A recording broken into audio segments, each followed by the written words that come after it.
Okay. Science for baby chickens. Science for baby chickens. Here we begin. So, what are the needs of your body and how may you care for yourself? Observe that a fire is extinguished when deprived of air. That's true. You put a blanket on the fire and it goes out.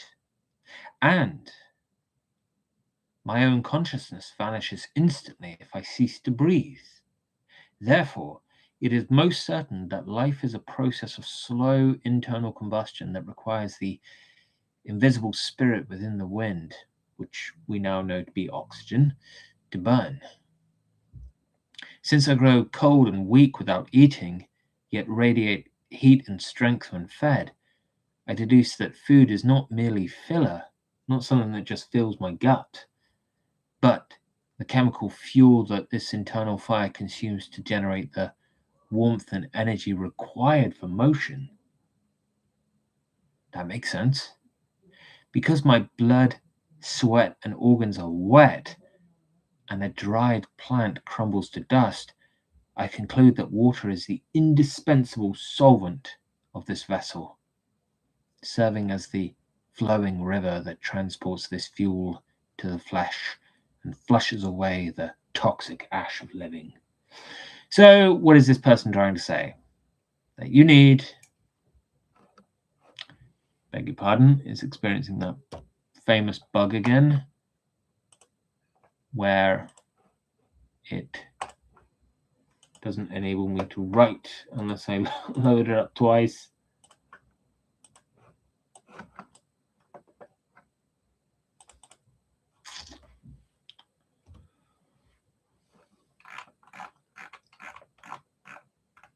Okay. So it's saying that the human body needs air, water, and food. And, the question is, how do you actually know that you need air, water, and food? Well, they're arriving to that conclusion by analogy. You blanket a fire, the fire extinguishes. You hold your breath for long enough, you pass out. And when you sort of revive, your consciousness is revived, others will tell you that you passed out. And so it's pretty clear that you actually need air to live. And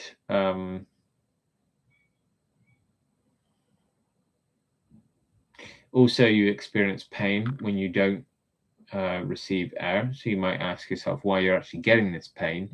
But just because you're in pain, that doesn't necessarily mean that you need the air. But yes, you pass out without air. And, more gruesomely, we can actually see that some people do actually drown if they're underwater and deprived of air. So it's clear that we need air. And it could be thought that we have like an internal combustion process, an internal fire, which nowadays we would call our metabolism. And air is part of that picture. We need water, and the reasoning is that a dried plant sort of crumbles to dust. We feel thirst. We exude sweat. We exude sweat and we urinate. And so where is this water going to come from that we're constantly depleting? Well, it must come from the water that we drink or the moist foods that we eat, like juicy fruits and, I suppose blood would be something else that a human might eat, coconut water, etc., etc. And of course, food. Food is a requirement. Extending this truth, I discern that not all hunger is the same. I must consume the flesh of others to best rebuild my own torn muscles, meaning that body requires specific structural materials, which nowadays we know to be proteins, distinct from the sweet foods, sweet roots and fats that serve purely as high energy kindling.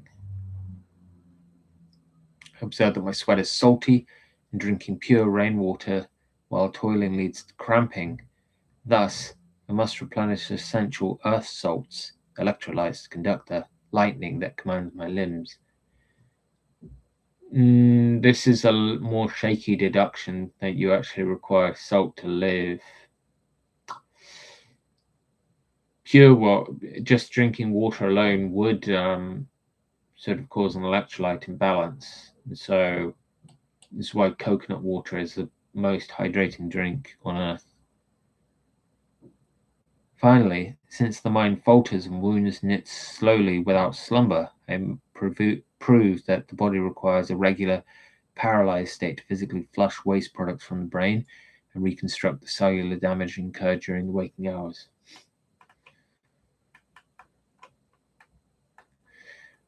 Observe, why should you keep clean? Well, observe that a wound left dirty consistently festers and rots, whereas a washed wound heals. Therefore, it is most certain that filth contains invisible living agents that multiply and attack the body. Since washing reduces sickness in every instance, I deduce these unseen enemies require physical contact to take hold. So, to keep clean is to mechanically strip away these invisible agents, preventing them from invading the flesh and causing death. I further observe that these agents cause dirty wounds to weep foul liquid, which today we would know as pus, and those living near waste to suffer gut sickness. Therefore, these seeds of decay and corruption, transfer not just by touch, but from rotting meat and the dead via water and air, entering through the mouth, eyes, and breath. Experiments prove that scrubbing with ash, boiling water, drying tools in the sun, and burning waste destroys these seeds. By breaking this chain of transmission, we allow the body to use energy for strength and thought rather than defense, making cleanliness a strategy for fertility, group protection, and survival. Wow. Okay, and how can you keep clean? Well, observe that water flows easily over loose dust and beads up uselessly upon grease. And it is within this oily layer that the invisible agents of rot and stench adhere. Therefore, to be truly clean, I must chemically disrupt the bond between oil and skin. I deduce that the white ash from my fire, when wetted, creates a caustic liquor that cuts through grease, and when cooked with fat, yields a foaming substance that binds oil to water. So the primary method is to scrub with this ash soap, which lifts the protective film and encases the pathogens in bubbles, allowing the rinse water to mechanically sweep the enemy away entirely. I discern that these living seeds also dwell within the porous surfaces of hides and fibers where mere washing cannot reach. Therefore, I must employ the destroying power of extreme heat.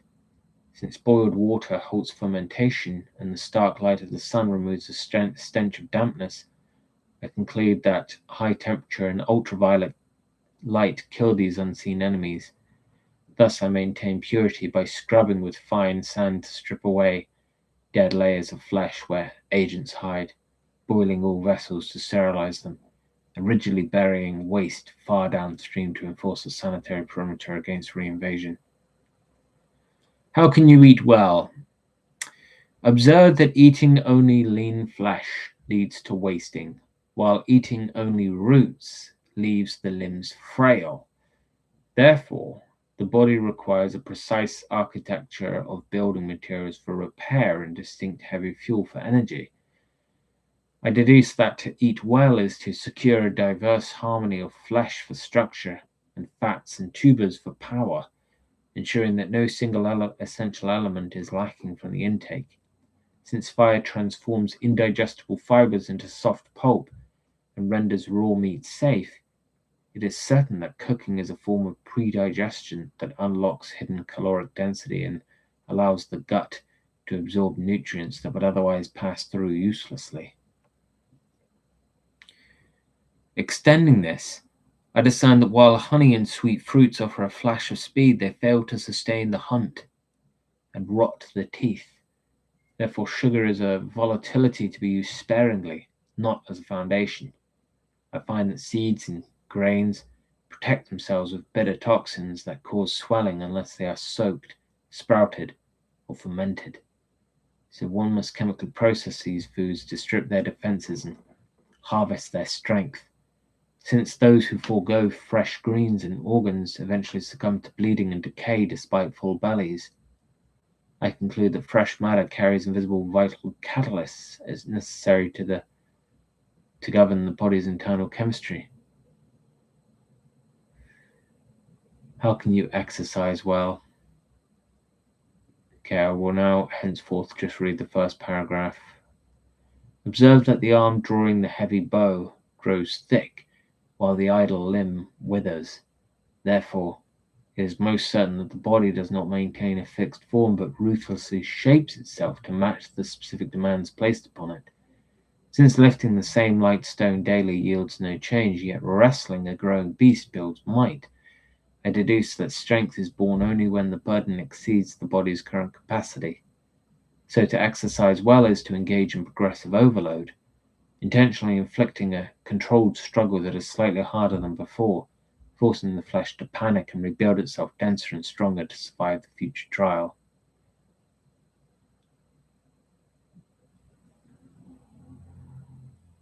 Extending this, I find that unceasing labor breaks the body, whereas strength peaks after deep sleep and food.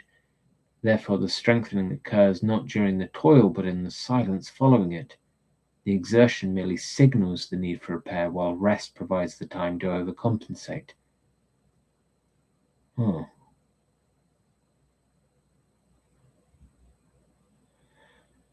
How can you rest well? Observe that the arm which repeatedly strikes the anvil grows dense and thick, whereas the limb bound in a splint withers. Therefore, it is most certain that the body is not a fixed sculpture, but a reactive vessel. All right, this isn't actually answering it. How do your eyes and sense of sight work? Observe that darkness blinds me until a source acts upon the eye. Therefore, it is most certain that sight is the capture of external light, not a beam from within the eyes. I find within the eye a clear curved lens that bends this incoming light, forcing it to converge and focus upon the back inner surface of the skull's chamber. Since a physical cord binds this sensing surface directly to the brain, I conclude the eye is merely the instrument that gathers and focuses the image, while it is the brain alone that receives the signal and perceives the world. I also discern that the pupil is an adjustable aperture that regulates intensity, and the lens acts like a water drop to cast the image upside down, just as a pinhole projects a scene onto a hide. The inner surface is a living mosaic of agents, rods for faint motion and cones for color, which transmute light into signals. These signals are refined for contrast even before leaving the eye, when then travel the optic nerve, where the mind compares the differing angles of two eyes to judge depth.